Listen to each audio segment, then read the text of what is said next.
F-17 thunder तैयार है, जिसको प्राइड ऑफ पाकिस्तान भी कहा जाता है, वो भी टेक ऑफ के लिए तैयार है। आप देख सकते हैं जी, कैमरामैन दिखाइएगा।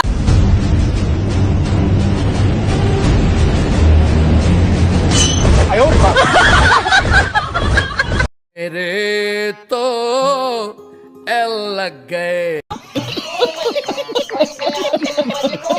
फिक्र ना करें, मगर क्यों? लोग भूल जाएंगे इसको। हमारे पास था जज्बा ईमानी, उस जज्बा ईमानी की वजह से हो गए थे, जो टैंक छोड़कर वो भाग गए थे, वो टैंक आज हमारी कस्टडी में है, पाकिस्तान की कस्टडी में है। नहीं चलेगा कि ये सब कुछ प्लान पाकिस्तान ने किया था और जानबूझ के ये करवाया गया था। भारत को धूल चटा दी, पाकिस्तान ने भारत को शिकस्त दो चार किया। मैं श्योर हूँ इस बात पे, मुझे श्योर है कि पाकिस्तान जीता। नहीं चलेगा। अल्हम्दुलिल्लाह हम पाकिस्तान इंडिया से 1965 में जीते थे। पाकिस्तान में आज भी जंग आपस में लड़ी जा रही है। ये क्या हो गया? ये क्या सुन रहा हूँ मैं? और इंडिया दुनिया से लड़ रहा है। तेरा बाप आया। 1965 की जो जंग थी, अफवाज पाकिस्तान ने वो बड़ी खुश इखलाकी से और जुर्तमंदाना अंदाज से जीत था। पाकिस्तान ने हिंदुस्तान को उकसाया था। नहीं, मैं इस बात को नहीं मानती कि पाकिस्तान ने उकसाया। पत्रकार फिजा खलीफा ने करे बड़े बड़े दावे, ऊंचे ऊंचे दावे। आज हम मौजूद हैं पाकिस्तान एयरफोर्स की एक ऑपरेशनल बेस पर। आतंकवादियों को माफ करना या ना करना ये ऊपर वाले का काम, लेकिन आतंकवादियों को ऊपर वाले तक पहुंचा देना ये इंडियन आर्मी का काम है।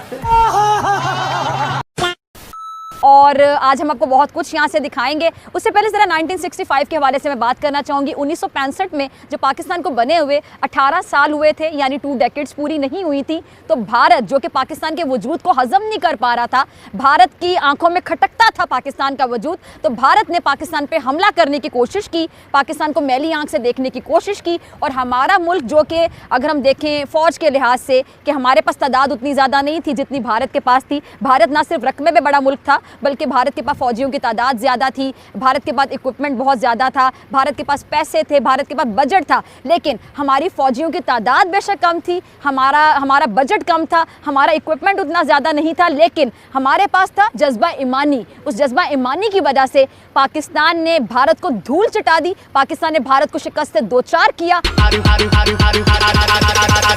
पाकिस्तान ने भारत को शिकस्त दो चार किया। Are you comedy?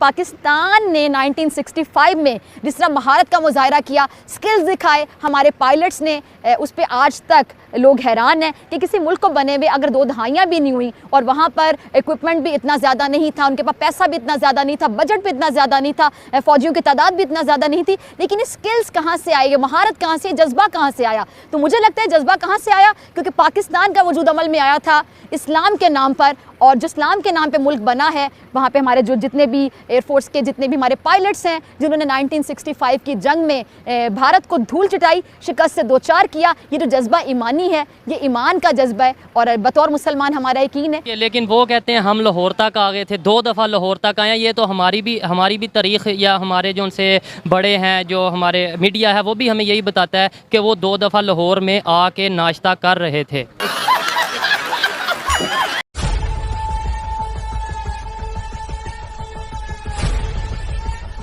अब पाकिस्तान को लगा कि भारत जो है 1965 के युद्ध में बहुत बुरी तरह से हारा हुआ है, यही 62 के युद्ध में बहुत बुरी तरह से क्या हुआ है, हारा हुआ है। यही मौका है किस पर हमला करने का, भारत में। फिर से होगा गजवाए हिंद। गजवाए हिंद तोरा करते हैं, अजब हाल है। भारत पर क्या किया जाए, आक्रमण किया जाए। और 65 में भारत में पड़ गया सूखा, यहाँ पे भारत में पड़ गया सूखा, और 62 की लड़ाई में हम लोग बहुत बुरी तरह हारे थे, सेना का मनोबल एकदम टूटा था। पाकिस्तान ने कह दिया गुजरात का कच्छ मेरा है, यहाँ पे घुस गया सब पाकिस्तान वाला, यहाँ पर घुस गया। अरे बलवंत राय मेहता का जहाज मार के गिरा दिया सब, बलवंत राय गुजरात के मुख्यमंत्री थे उस समय, मार के गिरा दिया सब वहाँ। ये बहुत बवाल हुआ यहाँ पर। लेकिन कच्छ का रण खाली एरिया है, इसमें वो घुसे सब, भारतीय सेना बिछा दिया, उन लोग मर गए, पूरा साफ दूर दूर तक दिखाई दे रहा था, धर धर मार के भारतीय सेना बिछा दिया सब यहाँ कच्छ के रण में 1965 की लड़ाई में। अब पाकिस्तानी जो होते हैं सब, याद रखिए बाबू, पाकिस्तानी किसी भी लड़ाई में मजहब को जरूर घुसाएगा, कश्मीर में घुस गए सब पाकिस्तानी, और कश्मीर में घुसकर भारतीय सेना को मारते थे, आगजनी करते थे, बवाल मचाते थे। ये दिखाना चाहते थे कि कश्मीर की जनता भारत में नहीं रहना चाहती है, और इस वजह से पाकिस्तान भारत पर क्या करना चाह रहा है, युद्ध करना चाह रहा है। उसने ऑपरेशन जिब्राल्टर चालू किया। क्या चालू किया? Operation Gibraltar.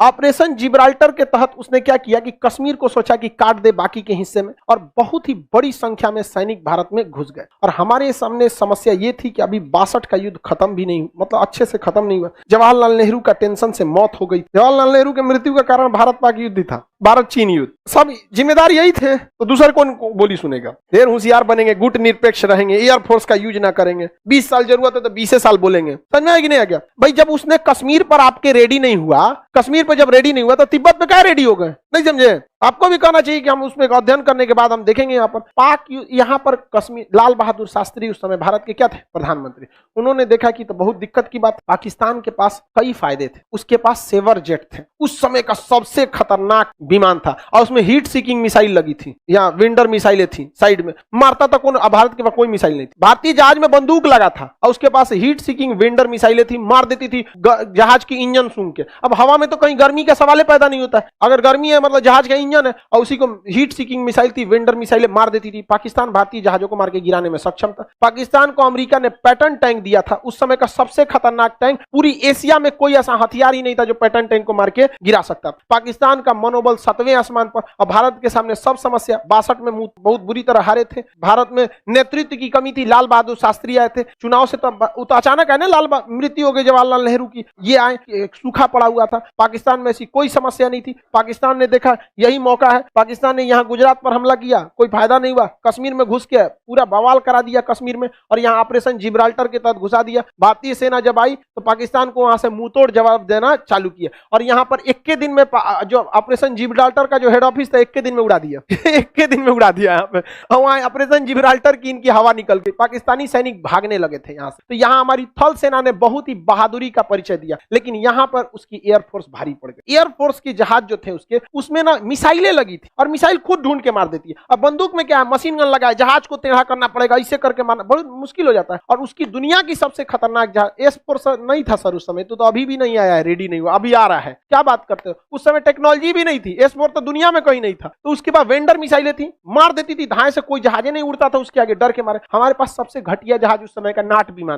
विमान था, उसके पास Sabre jet, Starfighter, Sabre jet, उस समय का सबसे उन्नत जहाज, और उसमें हीट सीकिंग मिसाइल, वेंडर मिसाइलें लगी थी। हमारी जहाज मार के गिरा दिया, उड़ने नहीं दिया। हाँ तो तब हो गया श्रीनगर एयरबेस पे आके बम मार के चल गए, तब क्या किया जाएगा? तो भारतीय सैनिक भी कहां जुगाड़ लगाया सब। इसने कहा एक काम करते हैं, पाकिस्तान के जो सेवर विमान है इनको हम लोग चकमा देते हैं। इन्होंने क्या किया, अपने नाट विमानों को बहुत ही हाइट पर उड़ाया। किसको? नाट विमानों को, ताकि ये रडार के पकड़ में आ जाए। इन घोंचुओं को समझ में नहीं आया, नाट विमान किसके पकड़ में आ गया? रडार में। और इन लोगों ने उड़ा दिया किसके खिलाफ? नाट विमान के खिलाफ। अब नाट विमान कमजोर थे और ये स्टार विमान थे, इनका पीछा करने के लिए ये ऊपर गए। अब मशीन गन की लड़ाई में देखिए, हमारे पास मिसाइलें नहीं, हमारे पास क्या था? मशीन गन अगर लड़ाई में रहेगी तो उसी को फायदा होगा जो पीछे है या फिर ऊपर है, धाए मार देगा। अब पता चला आप आगे हैं, अब पीछे से वो है, तो घूमे के मारेंगे, इसे मार देगा पीछे से, और उसके पास तो मिसाइल है। तो भारत ने फंसाया एयरफोर्स ने, नाट विमानों को क्या किया? ऊपर भेजा। इनको था कि तुम भागाना, रडार में ये पकड़ा गया, चल गए। और नीचे से भारत ने बाकी के 10 नाट विमान को नीचे से उड़ा दिया। ये रडार में आईबे नहीं किया, इन घोंचुओं को पता नहीं है। ये मारने गया सब उसको, ये मारने गया इसको, ये चल गया सब हाइट से, इधर से ले आइए, इधर से क्या हो गया, सब भाग गया सब। इनको लगा कि भाग रहा है भारतीय, मारो गजवाए हिंद। अरे ससुरा गजवा हिंद, तुम्हारा बाप आ रहा है। भारतीय सेना, वायुसेना के नाट विमानों ने उस समय के सेवर जेट विमानों को इस तरह से मारा कि पाकिस्तानी एयरफोर्स ने कहा कि सेवर जेट विमान अब उड़ान नहीं भरेंगे। लोग समझे तो नहीं, इसे कहते हैं खौफ क्या होता है यहाँ पर। और यह हमेशा से होता रहा है। अमेरिका में कमेटी बैठाई गई कि नाट विमान कैसे मार दिया रे उसको, स्टार विमान, नाट विमान, यही होते रहेगा। अब समस्या समझिए, उस चोटों के पास बहुत दुविधा थी, अगर वो इसके खिलाफ उड़ान नहीं भरेगा तो ऑलरेडी ये हाइट पे है, मार देगा, और उड़ान भर रहा है तो ये घेर के मारेगा। जाओगे कहां? सबसे इतना ही, दोनों हाथ में, आगे खाई पीछे कुआं, मरोगे यहाँ पे। एयरफोर्स उसकी चौपट हो गई। और इतना बेहतर, शुरुआत में हमारी एयरफोर्स चौपट हुई थी, इसलिए हमेशा याद रखिएगा हथियार मायने नहीं रखता है, चला कौन रहा है ये मायने रखता है। आज भी सबसे विश्वसनीय जहाज, दुनिया में सबसे ज्यादा लड़ाई लड़ा है F-16 जहाज, ये अब बहुत मॉडर्न जहाज है, अमेरिका का ही दिया है। और सेवर जेट भी किसका दिया था? अमेरिका का ही।